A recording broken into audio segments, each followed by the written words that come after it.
1 Samuel chapter 31. Now the Philistines fought against Israel, and the men of Israel fled from before the Philistines and fell slain on Mount Gilboa.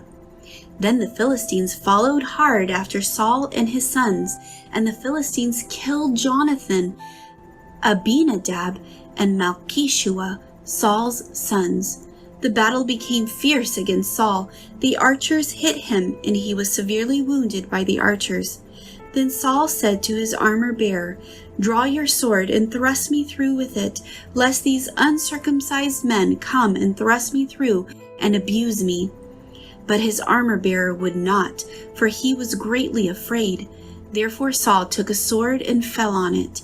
And when his armor-bearer saw that Saul was dead, he also fell on his sword and died with him. So Saul, his 3 sons, his armor-bearer, and all his men died together that same day. And when the men of Israel, who were on the other side of the valley, and those who were on the other side of the Jordan, saw that the men of Israel had fled, and that Saul and his sons were dead, they forsook the cities and fled, and the Philistines came and dwelt in them. So it happened the next day, when the Philistines came to strip the slain, that they found Saul and his 3 sons fallen on Mount Gilboa. And they cut off his head and stripped off his armor, and sent word throughout the land of the Philistines to proclaim it in the temple of their idols and among the people.